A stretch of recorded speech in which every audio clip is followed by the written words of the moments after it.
Almost a year after the country's deadly July unrest that claimed hundreds of lives and ran hundreds of businesses to the ground, the South African Special Risks Insurance Association says it's still reeling from the looting.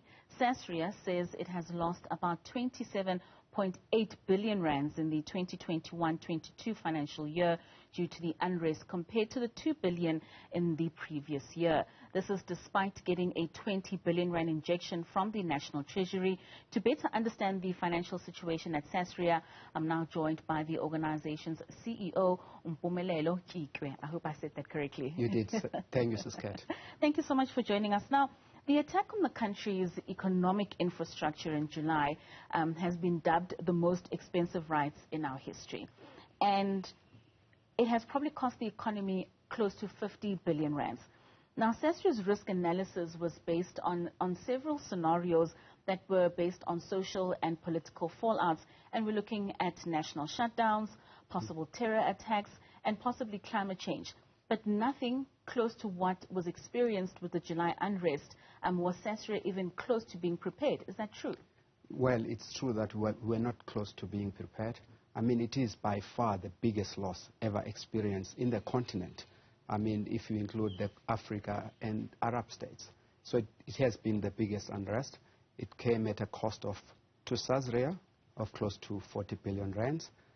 The rest of the economy, it came to a loss of 50 billion. Now, there was a report that was compiled by an expert panel that was put together by the president. And in their report, they said that the country's intelligence services failed to respond timelessly, appropriately, and sufficiently to the violence. Now, as SASRIA, your sentiments are that if police had reacted within 48 hours of that violence, the claims would have been half of what they actually are. Definitely, Katlego. I mean, we've done the studies and did the analysis.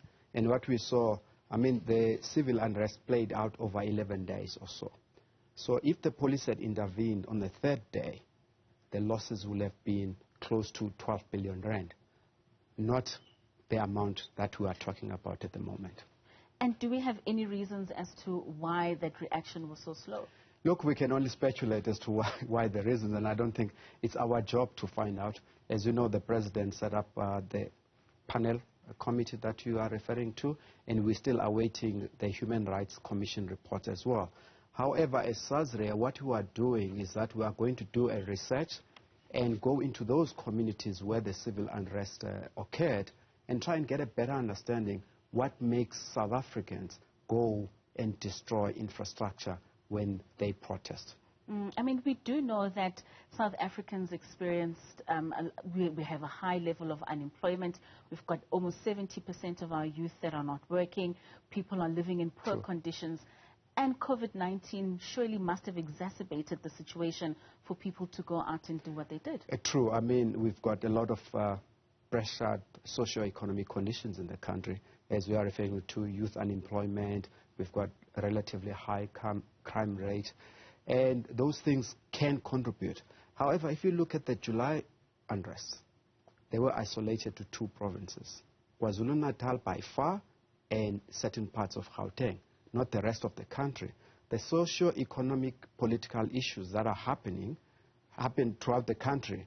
I mean, there are provinces which are in more dire situation than KwaZulu-Natal. However, we didn't see them protest.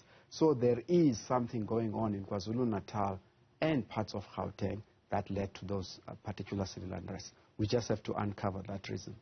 I just want us to get back to SASRIA and your profitability over the years. Now, over the last 10 years, you've been quite a profitable institution. True. And your loss ratio has never gone anything above 45%. So had you maintained that loss ratio of 35 to 45%, you would be able to recover from this unrest in the next 5 to 7 years.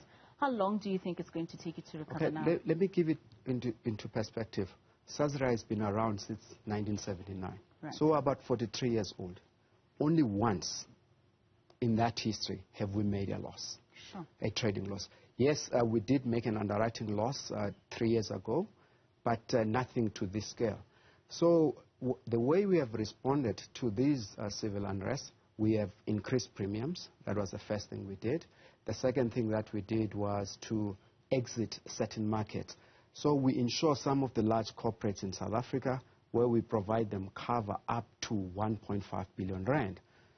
Currently, any company can only get cover up to 500 million, and they have to look outside South Africa to get more cover. So you can imagine, let's say you are dealing with a huge retailer, and they've got assets all over the country. 500 million just doesn't cover it. I mean, one store alone has got over 2 billion rands of stock inside it.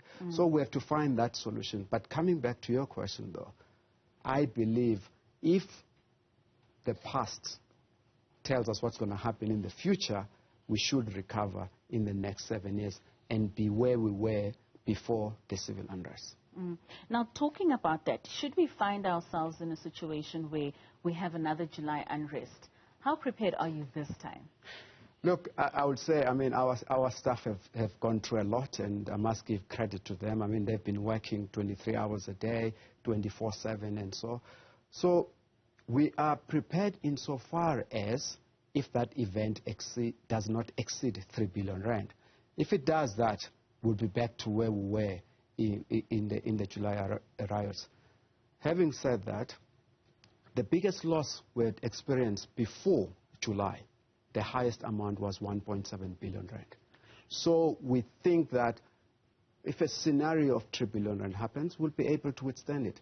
Anything more than that, we will not be able to. So we'll have to ask for Treasury to support us once more. Talking about that support from Treasury, I mean, Treasury has given you an injection of 22 billion rands. True. With that, were you able to pay off all the claims that have come through to SASRIA and being able to do other things within the organization, or did it only just go to the claims? Yes, the amount basically went to two things. One, the claims. So we paid the claims, and number two, it bolstered our capital position. As a regulated insurance company, we have to keep up to what we call a solvency capital ratio. It needs to be at 100%.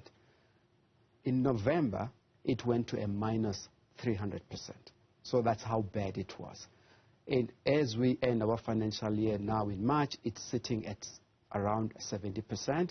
But by June, we expect that will be back to 120%, which means we can start trading normally. So that's how it has assisted us in those two ways. We're not using it for any other purpose other than those two. And you're looking at a 26 billion rand loss in this financial year? Yeah, actually closer to 28 billion than 26. It's the biggest loss ever. And yes, yeah, that's what we're looking for.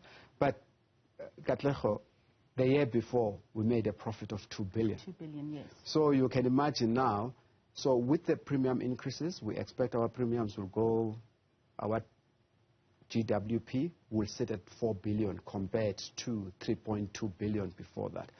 If we give South Africans small increases of premiums over the year, and we keep our loss ratio below 45% and not have something as bad as we experienced in July, then things will go back to normal.